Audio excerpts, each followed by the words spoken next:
Assalamualaikum warahmatullahi wabarakatuh. Saya Syarifat Nuraliza, NPM 0116, dan rekan saya Oktaviana Anggaritasari, NPM 0115, akan mempresentasikan hasil diskusi kami terkait kasus perilaku kontraproduktif. Perilaku kerja tidak produktif sebagai sebuah perilaku menyimpang dari norma organisasi dan mengancam kesejahteraan anggota, organisasi maupun keduanya yang sengaja dilakukan oleh seseorang atau beberapa karyawan di dalam perusahaan. Dalam istilah disebut perilaku kerja kontraproduktif. Perilaku kerja kontraproduktif ini sebenarnya bukanlah sebuah fenomena yang baru terjadi dalam dunia kerja maupun organisasi.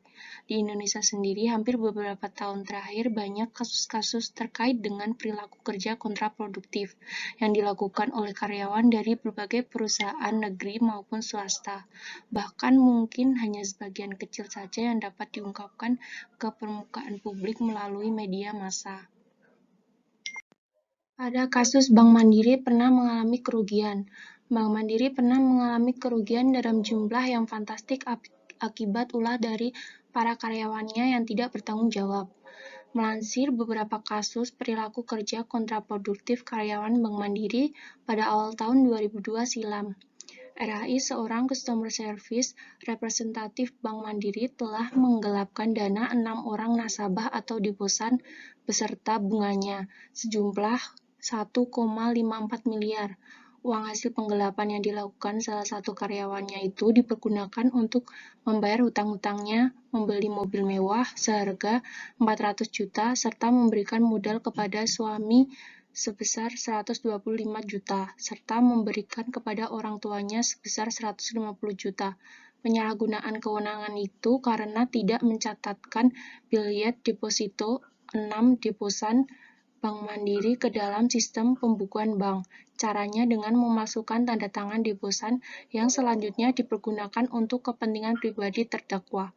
Pembuatan terdakwa terbongkar setelah nasabah bank yang kehilangan bilet depositonya melakukan pengecekan. Namun setelah ISBN Proceeding Seminar Nasional Psikologi 2016 dilakukan pengecekan, ternyata depositonya tidak tercatat. Atas pembuatannya, karyawan tersebut divonis 3 tahun penjara dan harus mendekam di LPW Pondok Bambu.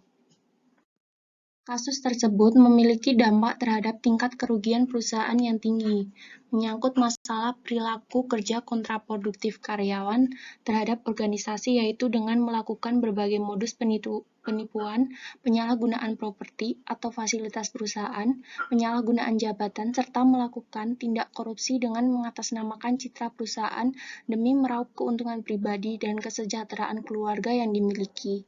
Nah, berarti dengan adanya kasus tersebut, orang tersebut tidak produktif terhadap pekerjaannya dan perusahaannya, karena dalam pemikirannya itu hanya menginginkan keuntungan yang besar yang didapat tanpa memikirkan dampak ke depannya untuk perusahaan.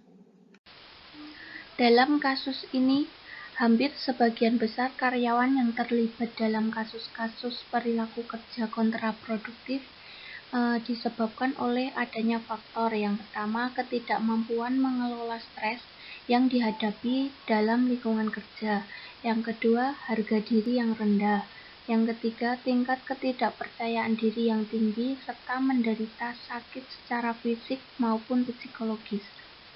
Nah, oleh karena itu, dengan memahami aspek-aspek yang berkaitan langsung dengan aspek psikologis atau faktor internal karyawan, dalam hal ini mekanisme pertahanan diri, pemusatan kontrak psikologis serta komitmen organisasi yang dimiliki akan lebih memudahkan dalam memahami akar dari timbulnya motivasi seseorang dalam berperilaku kerja kontraproduktif.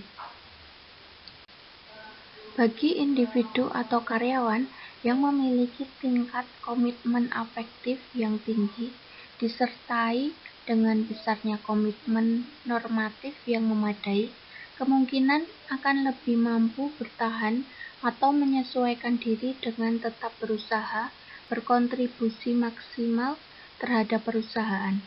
Meskipun secara personal individu merasa tidak sesuai dengan apa yang seharusnya diperoleh daripada karyawan yang sebatas hanya memiliki continuous komitmen. Oleh karena itu, level komitmen organisasi karyawan turut memiliki kontribusi dalam memotivasi kinerja dan produktivitas karyawan di perusahaan.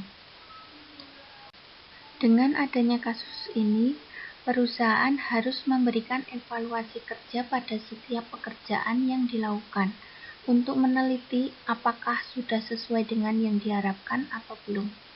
Dengan adanya evaluasi kerja di sini, perusahaan akan lebih melihat apa yang terjadi dalam perusahaan dan akan mengantisipasi kesalahan dalam pekerjaan, seperti penggelapan dana di kasus tersebut.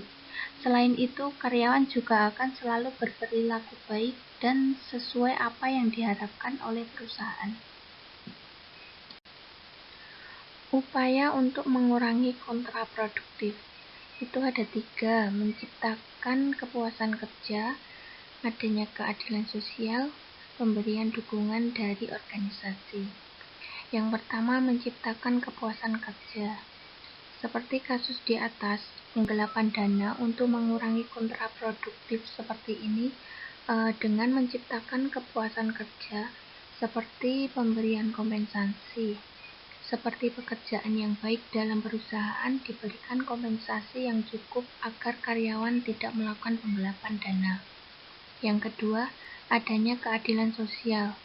Adanya keadilan bagi karyawan satu dengan yang lainnya, misalnya pemberian kompensasi dengan hal yang sama, maksudnya seperti karyawan satu dengan yang lainnya itu sama-sama melakukan pekerjaan yang menjadikan perusahaan meningkat, maka akan diberikan kompensasi yang sama atau pelayanan karyawan yang sama sehingga tidak terjadi iri satu sama lain. Yang ketiga, pemberian dukungan organisasi. Selalu memberikan dukungan terhadap karyawan atau dengan memotivasi karyawan agar dalam pekerjaan selalu berjalan dengan baik. Memberikan kesejahteraan bagi karyawan sehingga karyawan nyaman dan selalu ingin memajukan perusahaan. Terima kasih atas perhatiannya, kurang lebihnya mohon maaf. Wassalamualaikum warahmatullahi wabarakatuh.